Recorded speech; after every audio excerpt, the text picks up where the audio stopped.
Bonjour à tous. Alors, aujourd'hui dans cette vidéo, je voudrais vous parler en fait de 9 erreurs que vous pouvez commettre lors de la création de votre compte vendeur Amazon. D'accord? Donc, si vous êtes sur le point d'enregistrer votre compte vendeur, voici la vidéo pour vous assurer que votre compte vendeur ne sera pas suspendu et que vous ne serez pas en fait bloqué dans le processus de vérification et que vous ne pourrez plus créer votre prochain compte vendeur, d'accord? Et puis vous ne pouvez pas par la suite bien faire la partie amusante, c'est ce qui est en fait la vente sur Amazon. Donc si vous avez déjà votre compte ouvert et que vous avez déjà été désactivé ou suspendu, ou si vous ne parvenez pas à passer le statut de vérification en attente, eh bien cela pourrait être la raison pour laquelle vous êtes mis en difficulté en premier lieu, d'accord? Alors s'il vous plaît, écoutez pour vous assurer de voir si vous pouvez faire quelque chose à ce sujet et puis arranger les choses auprès des services clients d'Amazon, d'accord? Auprès des services vendeurs Amazon. Alors, je vous fournirai aussi une solution à la fin si vous êtes vraiment coincé de quoi faire en fait. Et je veux passer en revue ici, donc ces 9 points. Donc, ce sont des nœuds principaux qui vous empêchent justement de créer correctement votre compte vendeur et pour m'assurer que vous savez ce qui se passe éventuellement avec toutes ces démarches pour votre compte. Maintenant, si vous êtes nouveau sur cette chaîne, bienvenue. Je m'appelle Télémax. J'ai aidé de nombreuses personnes à créer, à faire fonctionner leur compte vendeur. Et je suis un vendeur professionnel sur Amazon et j'enseigne sur cette chaîne, entre autres, les techniques et les stratégies d'un e-commerce florissant avec Amazon FBA et le private label ou la création de marque propre.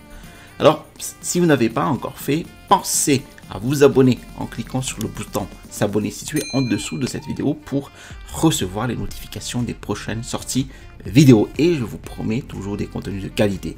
Je vous ai mis aussi ici, donc en description de la vidéo, mon e-book, les 5 étapes pour démarrer un business à succès avec Amazon.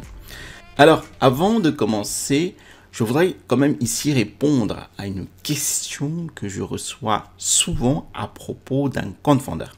Alors, voici les plans de vente sur Amazon pour l'ouverture d'un compte vendeur. Donc, vous avez ici le plan individuel et le plan professionnel.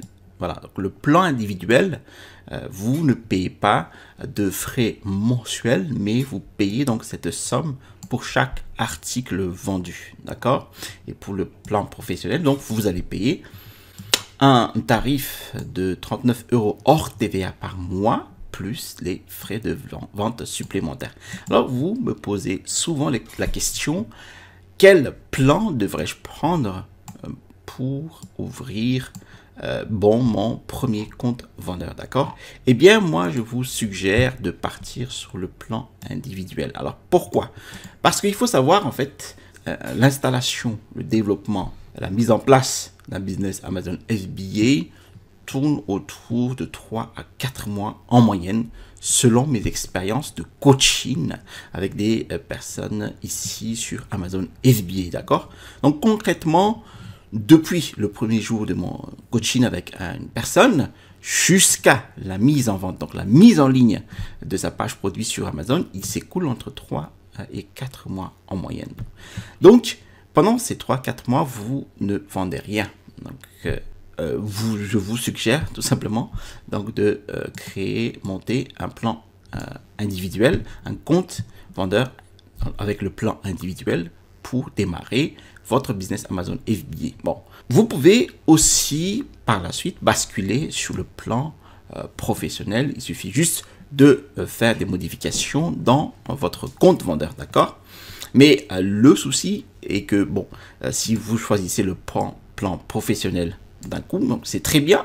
Il est plus facile en fait de passer du plan individuel au plan professionnel que de passer tout de suite au plan professionnel et que vous allez demander un remboursement à Amazon pour les 3 ou 4 premiers mois où vous n'avez encore rien vendu sur la plateforme. Maintenant, passons tout de suite à la première erreur. Et c'est de se précipiter trop vite, en fait, sur les questions principales. Donc, lors de l'enregistrement de votre compte. D'accord? Alors, au moment de l'ouverture de compte, en fait, Amazon va vous demander des informations personnelles. Vous savez, votre carte d'identité nationale, vos factures diverses. D'accord? Alors, assurez-vous que vous soumettez correctement ces informations, mais aussi lentement. Et que vous ne vous trompiez pas, d'accord? Beaucoup de ces premiers champs, en fait, dans lesquels vous insérez des informations, vous ne pouvez pas ou vous pouvez difficilement les modifier plus tard. Et si vous en êtes là, en fait, vous allez entrer tout simplement dans ce purgatoire avec Amazon. Vous savez, avec leur soutien, et vous aurez des difficultés à vous en sortir, d'accord? Donc, vous obtiendrez difficilement des réponses de leur part et vous ne pourrez pas modifier beaucoup de ces informations. Alors, votre compte restera simplement dans ce statut en attente. Vous ne voulez pas être à ce stade, alors prenez votre temps pour remplir les informations champ par champ. Ils ont des petites bulles d'informations juste à côté si vous êtes confus, d'accord? Alors, lisez-les. Si vous êtes confus, allez-y. Vous avez regardé une vidéo. Vous savez, Amazon a aussi des tutoriels pour ouvrir un compte vendeur. Et moi aussi, j'ai des vidéos sur les inscriptions vendeurs. Ce qu'il faut remplir ici, ce qu'il faut faire là. Alors, voilà, remplissez-les donc lentement, mais d'une traite la première fois et ne vous trompez pas. La deuxième erreur consiste en fait à ne pas remplir correctement l'adresse de votre entreprise. D'accord? Alors, en pensant à ce long terme, en fait, Amazon va demander un relevé bancaire. Peut-être un relevé de carte de crédit, peut-être une facture de service public, d'accord? Et si vous avez une licence commerciale, vous pouvez aussi l'utiliser. Donc, ils vont demander plusieurs adresses. L'adresse professionnelle, l'adresse personnelle. Eh bien, on les met correctement là-dedans. Donc, avec le bon numéro, le numéro d'appartement par exemple. Mais assurez-vous que les informations sont correctement remplies. Exactement. Et ce que ça va montrer sur votre relevé bancaire personnel, ce que ça va montrer sur votre relevé de carte crédit, ce que ça va montrer sur votre facture d'électricité. Et évidemment, assurez-vous d'avoir des adresses cohérentes aussi. Une adresse de facture basée à Paris et une adresse de carte d'identité ou de société basée à Francfort pourrait poser problème. Alors, assurez-vous d'avoir un processus derrière. Vous avez pensé, par exemple, à l'endroit où vous pouvez obtenir cette adresse de société qui correspond à tous ces documents et vous mettez cela comme votre adresse professionnelle. Et évidemment, lorsque vous commencez à démarrer l'entreprise et à monter votre dossier administratif, eh bien, vous devez toujours vous assurer d'avoir une bonne correspondance au niveau des adresses, d'accord? Bon, j'espère que tout cela a du sens. Alors, la troisième erreur, n'utilisez pas les informations de quelqu'un d'autre pour créer votre propre compte vendeur. Alors, ça paraît évident, mais il y a deux informations vitales qu'Amazon vérifie lorsqu'il s'agit de créer son compte. Alors, la première, ce sont les informations personnelles. Alors, ils veulent connecter quelqu'un au compte. Vous savez, une personne physique a un compte. Mais juste à cause de la fraude, parce que les gens créent de mauvais comptes, font des activités délictuelles, vendent des produits contrefaits, Amazon veut une personne physique liée au compte. Et ensuite, en plus de cela, vous avez votre entreprise. Donc, ils veulent une personne, puis une entreprise liée au compte. Donc, si quelqu'un d'autre remplit ce compte pour vous, ou si vous le remplissez pour quelqu'un d'autre, et que vous utilisez le nom de quelqu'un d'autre, il sera évidemment très difficile de joindre cette information à quelqu'un d'autre, d'accord? Ou obtenir les informations dont vous avez besoin pour passer par la vérification de compte. Alors, bon, c'est un peu plus évident, mais vous seriez surpris du nombre de fois où j'ai entendu parler de cela. Donc, j'espère que cette vidéo a été utile jusqu'à présent. Alors, si vous l'aimez, la vidéo, cliquez sur le bouton j'aime aussi pour l'algorithme de YouTube. Et encore une fois, si vous êtes coincé dans ces erreurs et pour vous assurer que vous ne vous trompez pas, je vais vous fournir une solution à la fin. Passons au numéro 4 ici. Ne négligez pas les petits détails, d'accord? Alors, cela peut sembler ridicule, mais les petits détails comptent pour Amazon, d'accord? La différence entre AVE et avenue est importante pour Amazon, d'accord? Alors, c'est ce que je veux dire par les petites choses. Donc, si vous mettez rue, point, vs, rue, tout court, vos documents pourraient ne pas correspondre. Donc, disons que vous y insérez votre adresse personnelle et que vous y mettez R, point, mais sur la documentation de votre compte bancaire professionnel, il y a le mot rue. Donc, l'algorithme pourrait rejeter ce document, d'accord? Alors, imaginez Amazon. Ils ont des millions de personnes qui y vendent. Alors, et vous savez, il y a des milliards de dollars par entreprise qui tournent dans cette plateforme. Sinon, c'est une entreprise à 1 trillion de dollars, d'accord? Et maintenant, ils ont beaucoup de robots, beaucoup de logiciels en fait, qui valident les informations pour eux. Donc, nous devons de notre côté nous assurer que nous insérons les informations exactement comme sur les documents lors de la soumission pour nous assurer que tout se passerait bien, d'accord? En passant tout le reste, c'est-à-dire en parcourant les champs, en assurant que tout correspond lorsque vous entrez les informations sur votre passeport. Si vous utilisez votre permis de conduire à la place pour l'identification, assurez-vous de revérifier chaque élément d'information que vous y mettez pour s'assurer qu'il correspond. Donc, revérifiez les choses. Pensez-y de cette façon. Et si vous soumettez par exemple un relevé bancaire professionnel ou un relevé de carte de crédit, vous avez votre deuxième prénom là-dedans, puis votre nom de famille, mais vous insérez le premier prénom et le nom. Et là, c'est également une différence, d'accord? Et encore une fois, ces petits détails comptent pour Amazon, d'accord? Donc, assurez-vous de régler ces petits détails avant de soumettre les documents à Amazon. Alors, le numéro 5 ici, c'est de ne pas suivre les instructions sur les documents que vous allez charger sur Amazon, d'accord? Ils ont beaucoup de règles maintenant concernant les documents que vous leur soumettez. Ils ont fait vraiment un énorme travail dernièrement pour améliorer le processus d'inscription, pour vous dire exactement en fait ce dont ils ont besoin. Mais nous devons toujours nous assurer que nous procédons correctement, d'accord? Donc, certaines de ces règles incluent que la taille du fichier, par exemple, du document que vous allez envoyer doit être inférieur à 10 mégaoctets. Donc ça doit être en couleur. Le document ne doit pas du tout être modifié. Il s'agit d'un PDF, PNG ou le format JPEG, d'accord? Et encore une fois, vérifiez les conditions, hein, car cela change plusieurs fois par an. Mais assurez-vous également qu'il est dans le bon format de fichier. Donc, maintenant, si vous avez par exemple un relevé bancaire de 12 pages et que les 2 dernières pages sont vierges, alors ils sont donc justement complètement vides, d'accord? Eh bien, Amazon les veut toujours. Ne les laissez pas de côté. Ils n'accepteront pas si vous laissez donc de côté. Donc concrètement, la page 8 sur 9 et la page 9 sur 9. Voilà. Alors, même chose avec numérisation similaire. Si elles sont de mauvaise qualité, de faible résolution et non en couleur, les documents modifiés d'une manière ou d'une autre, rejet instantané, d'accord? Donc, nous devons nous assurer que nous prenons notre temps ici. Ne vous contentez pas de prendre un téléphone pour prendre une photo, un passeport, mais prenez vraiment le temps de le scanner. Faites-le correctement. Scannez en couleur. Assurez-vous que la résolution est excellente. Pouvoir zoomer facilement et voir tous les chiffres, voir toutes les informations à ce sujet.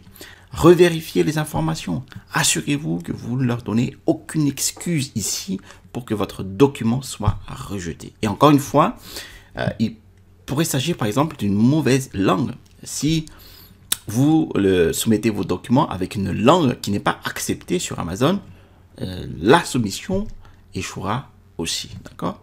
Donc là, nous essayons ici de bien exécuter ces démarches pour nous assurer de leur donner de moins en moins d'excuses pour ne pas rejeter notre compte. D'accord? Alors, l'erreur numéro 6 ici, c'est de ne pas prêter attention aux détails des requêtes d'Amazon ou de vous interpeller s'ils ont besoin de plus d'informations. D'accord? Alors, chaque mail, chaque réponse qu'Amazon vous donne, tout ce verbiage compte lors de leur demande de requête dans tout ce qu'ils demandent pour tout ce qu'ils veulent, d'accord? Donc, si Amazon vous envoie un mail disant qu'ils ont besoin de plus d'informations, eh bien, assurez-vous de bien le faire. Assurez-vous de bien lire d'abord ce mail, comme vous le feriez pour un avocat qui passe par un contrat en disant qu'il veut ceci, il en a besoin de cela, d'accord? Alors, ce serait une raison pour laquelle votre soumission est rejetée si vous le faites mal. Donc, si nous continuons à ne pas considérer le même document et encore, parce que nous ne le lisons pas assez ce qu'ils veulent vraiment, alors nous allons continuer à échouer, d'accord?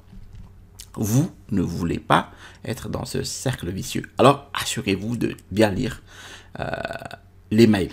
Alors, peut-être qu'ils vont vous demander aussi un rendez-vous vidéo pour une vérification d'une telle identité, d'accord? Alors, assurez-vous de ne pas manquer ce rendez-vous. Ce qui est possible après avoir soumis l'application, ils peuvent vous demander de passer une vidéo et faire un appel vidéo pour vérifier votre identité, par exemple. Ils peuvent vous envoyer un fichier en épinglé par courriel et que vous devez leur envoyer dès que possible. Alors, faites attention à ces démarches, à ces détails de démarche. Faites attention aux réponses à vous. Faites attention aux prochaines étapes après la candidature pour vous assurer que vous donnez vraiment toutes les chances de traverser et non de rester coincé dans les limes, d'accord? Alors, l'erreur numéro 7, c'est abandonner, ou devrais-je dire ici, ne pas comprendre d'où vient Amazon, d'accord? Et encore une fois, il s'agit d'un processus automatisé et de nombreux aspects d'une énorme entreprise dont nous parlons là aujourd'hui. Peut-être que vous ne comprenez pas à quel point Amazon est sous pression quand il s'agit de la réputation de l'entreprise vis-à-vis d'un gouvernement pour s'assurer que les contrefacteurs en fait ne vendent pas de mauvais produits sur la plateforme et qu'ils n'obtiennent pas de vente de biens qui sont des biens qui pourraient être volés ou quoi que ce soit dans ce nouveau compte, après un nouveau compte, d'accord? C'est pourquoi ce processus d'inscription est aussi difficile. C'est parce qu'Amazon, en fait, exerce une forte pression avec les nouveaux vendeurs pour s'assurer que les produits contrefaits n'arrivent pas sur la plateforme, ne sont pas vendus sur Amazon même, et que ces contrefacteurs ne sont pas autorisés à vendre sur Amazon même. Alors, pensez à toutes les mauvaises nouvelles que vous entendez sur Amazon, ici et là, à propos des choses qui tournent terriblement mal, ou de fausses critiques, ou quoi que ce soit de ce genre, d'accord? Ils ont beaucoup de choses à penser. Ils ne veulent pas de mauvais œufs dans le système. Donc, nous devons leur donner tout ce que nous pouvons. Nous devons comprendre d'où ils viennent. Et de cette façon, nous ne sommes pas trop frustrés, en fait, par ce système. Car il y a 20% de chances, même si vous faites tout parfaitement, que vous deviez traverser des obstacles supplémentaires. D'accord? Donc, soyez patient. Passez étape par étape. Comprenez d'où ils viennent. Donc, cochez toutes ces cases-là pour vous assurer que vous ne leur donnez pas assez d'excuses pour refuser votre compte, d'accord? L'erreur numéro 8, ce qui est peut-être le plus important à éviter, est de ne pas vous mettre de cible sur le dos, d'accord? Alors, comme je l'ai dit en fait dans l'erreur numéro 7, de comprendre un peu d'où vient Amazon. Donc, si nous l'ignorons de manière flagrante et que nous aimerions par exemple agir comme un délinquant essentiellement, que nous commençons par exemple à créer plusieurs comptes en même temps.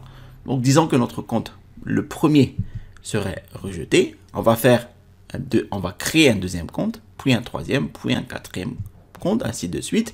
Eh bien, c'est essentiellement ce qu'Amazon recherche chez un délinquant. Donc, ce qu'ils appellent en fait un hijacker, un pirate. Parmi les pirates qui se greffent sur les listings des clients Amazon, donc les vendeurs sur la plateforme. Alors, que ferait un délinquant? Eh bien, il voit son premier compte suspendu et rejeté. Bon, peut-être pour avoir vendu des articles contrefaits sur la plateforme. Ok.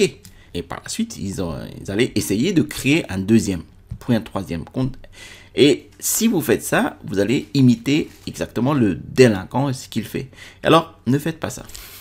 C'est un excellent moyen pour Amazon de lier tous ces comptes ensemble. Et si vous avez votre compte suspendu, vos autres comptes seront définitivement suspendus et ils sont excellents pour lier ces comptes ensemble avec l'adresse IP par exemple, ou une adresse physique, ou un numéro de téléphone, d'accord? Donc, si vous avez deux comptes suspendus, c'est beaucoup plus difficile à réparer qu'un seul compte suspendu. Donc, voilà. Si vous avez votre premier compte suspendu, essayez d'abord de le résoudre avant de créer un nouveau compte. Si vous souhaitez en démarrer un nouveau, assurez-vous d'abord d'avoir l'autorisation écrite d'Amazon pour continuer et recommencer à nouveau. D'accord? Donc, passons maintenant à l'erreur numéro 9 ici.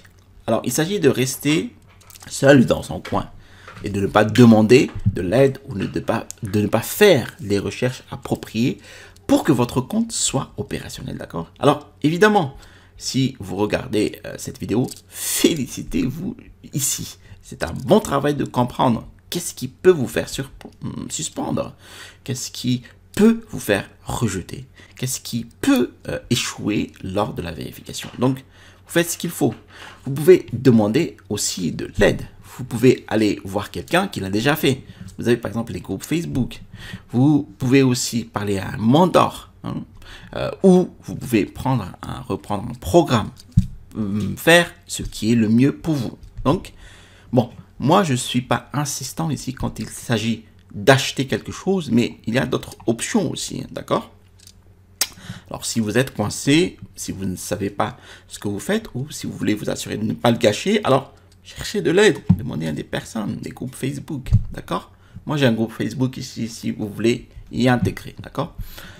Vous ne voulez pas perdre des mois pour parfois payer plus pour pouvoir vous en sortir, alors que l'aide est la meilleure chose à faire, d'accord? Surtout lorsque nous allons créer une entreprise à moyen long terme. Cela nous fera gagner beaucoup de temps, d'accord? Alors maintenant, j'espère que cette vidéo a été utile. Je vais mettre donc des vidéos dans la description de la vidéo sur d'autres thèmes, sur le thème de la configuration de votre compte vendeur, d'accord? Si vous avez aimé cette vidéo, alors je vous invite à cliquer sur le bouton j'aime pour l'algorithme de YouTube aussi. Si vous avez apprécié d'autres vidéos de ma chaîne, alors je vous invite à cliquer sur le bouton s'abonner en dessous de cette vidéo pour recevoir les notifications des prochaines sorties vidéo. Et je vous promets toujours des contenus de qualité. Je vous ai mis aussi en description de ma vidéo en fait mon e-book, les 5 étapes pour démarrer un business à succès avec Amazon FBA. Vous allez trouver dans cet e-book mes techniques et mes stratégies qui m'ont permis d'installer ma première boutique à succès avec Amazon. Et à l'issue de téléchargement de cet e-book, vous allez recevoir dans votre mail en fait un lien qui va vous orienter vers une page de présentation d'une formation. Il s'agit ici d'une étude de cas en profondeur et complète d'un mise en vente d'un produit à succès sur la plateforme Amazon. J'ai mis le bouton s'abonner ici et à droite de cette vidéo, je vous montre les actualités d'Amazon FBA. Allez, à la prochaine vidéo et restez toujours curieux.